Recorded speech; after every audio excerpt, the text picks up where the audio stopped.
Perfeito, né? O que vocês acham? Acabou as perguntas, a gente reage mais a vídeos? Eu acho que é importante a gente pegar mais vídeos. Estamos judiando da voz do José, mas é importante a gente pegar tudo e ir até o fim, né? Aliás, Então, vamos lá. a prova disso é o que está acontecendo com os canais do YouTube. A prova que a gente acertou no que a gente está fazendo é isso que está acontecendo. Então a gente tem que ir até o fim hoje. Vou lá, viu? Vou soltar o vídeo. Necessário. A gente falou do pecado. E a lei da causa e efeito, né? Chamado de karma, dharma, o que são essas coisas? Isso é muito mal compreendido até entre os espíritos. É mesmo? Vilela, é muito mal compreendido. Eu vou te dar um exemplo meu, assim. Quando eu nasci com os dois pés pra dentro e pra fora. Então muita gente falava pra minha mãe, coitada, né, que super simples na época também, né, não tinha, fui operado lá em Lins e tal, e falava que era um karma, que eu tava pagando porque eu pisei nas pessoas em outras vidas, e por isso eu tinha nascido com o pé torto. Imagina uma mãe ouvir isso, ou meu pai ouvir isso. Então, eu sei que ela ficou muito chateada, eu queria entender isso. A pessoa nasce com algum problema porque ela tá pagando alguma coisa. Como funciona essa ideia de causa e efeito? Então vamos lá nesse ponto. Esse tipo de conceito que é muito simplório, e que infelizmente, como em todo movimento religioso, você tem algo mais elaborado e tem algo mais confusão. Não é assim. Não é assim. Não é tão simples assim. Eu vou trazer uma imagem aqui que eu vou tentar colocar isso de uma maneira mais clara. Você é imortal. Tá. E você tem uma argila. Tá? Você tem que moldar. Você tá moldando. Fazendo uma Igual vocês me deram ali. Mas o Leandro falou, desenha um negócio ali. Tá. Cara, se eu pudesse fazer de novo, eu ia cada vez mais aperfeiçoando, né? Porque eu desenho mal pra caramba. Então você recebeu uma argila. E aí, Vilela, nessa sua existência, você vai moldando coisas. Você molda um relacionamento afetivo, você cria uma relação com dinheiro, você trata o seu corpo de uma maneira boa ou ruim, alimentando muito ou pouco, bebendo muito ou pouco. É uma argila. Você mudou. Na hora que o jogo cessa, terminou a existência. Não a vida, a existência. A existência. Aí você olha pra argila, vê que parte parou. Aí o cara fala assim, e aí, Vilela? O que você conseguiu fazer? Tu tá satisfeito? Você olha e fala assim, rapaz do céu, tá ruim. Ô, Vilela, você vai receber essa argila aí. O que você quer? O que você gostaria de modificar ali? O que você gostaria de modificar? Rapaz, eu assim, eu acho que, cara, eu não fui legal nos relacionamentos afetivos, eu não lidei bem com grana, eu tenho uns negócios aqui que não ficou legal. Eu tenho que corrigir isso. Beleza. Mas, Vilela, nós vamos te dar toda a condição para você refazer a argila. Mas é essa argila, tá? Material mesmo. É essa. É essa aí. Pode colocar mais um. Vamos de 2 em 2 para a gente já encerrar.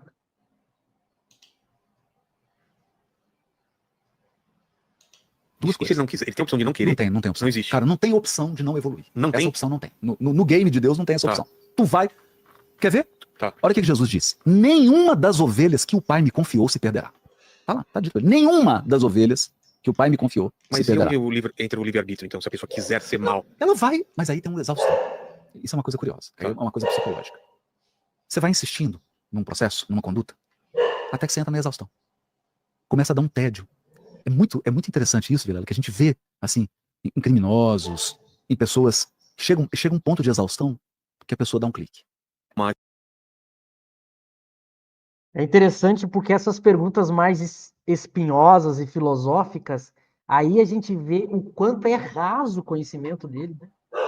O quanto é raso, ele tem dificuldade de explicar o princípio da causalidade, que é a chamada lei de causa e efeito, porque aqui ela é levada para uma ideia de falar das questões morais, e aí é um primeiro ponto, o princípio da causalidade é um princípio que norteia a filosofia e a ciência.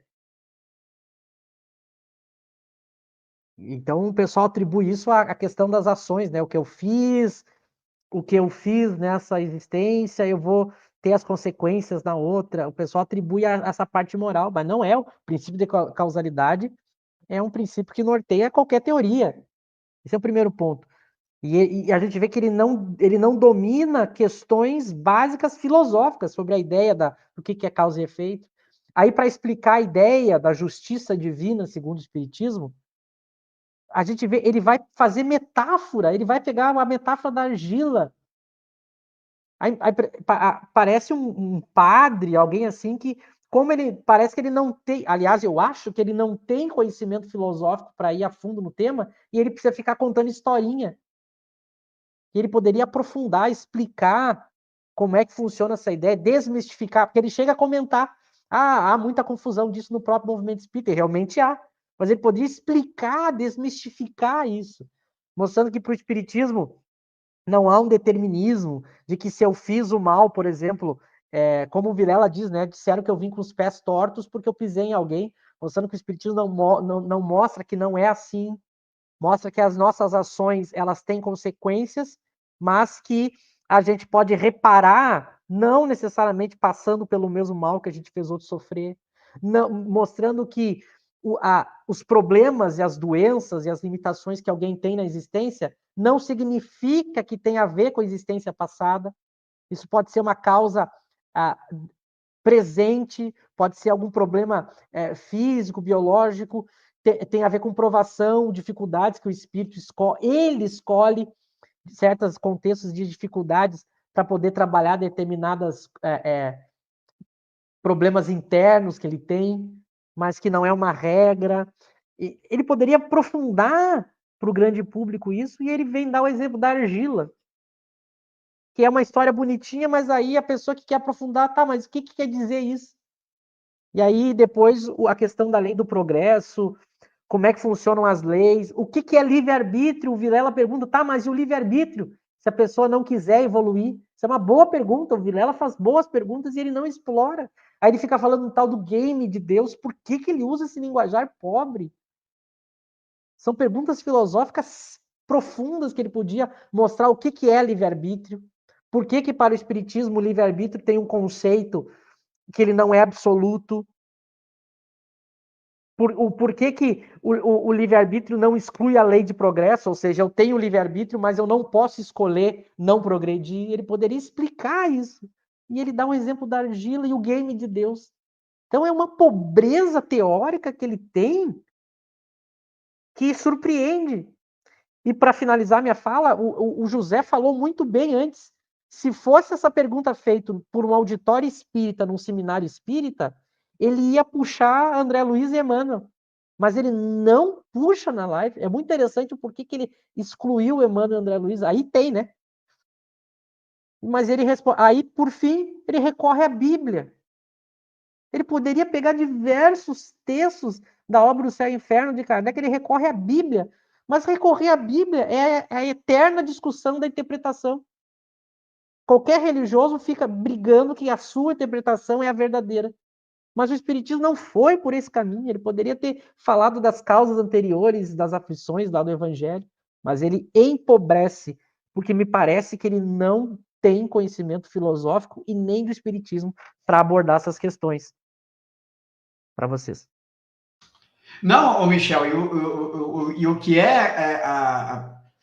ficou, né, a desejar, claro, era uma grande oportunidade dele apresentar o livro dos Espíritos, aprofundando um pouco mais. Você trouxe aí, tema, livre-arbítrio, fatalidade, escolha das provas, né, questão 258 ali em seguinte, e trabalhar esses conceitos, né, deixar mais claro para aquele que estava ouvindo. Claro que ele não ia poder aprofundar tanto, mas pelo menos ele ia apresentar as perguntas que foram feitas pelo Vilela, apresentar esses conceitos, esses princípios, bem fundamentado, ou bem mais fundamentado do que apresentar uma metáfora que, no fim, não chegou a lugar nenhum, ficou confuso, porque, né, não passou uma ideia clara, porque se você não compreende um pouco desses princípios, livre-arbítrio, fatalidade, escolha de prova,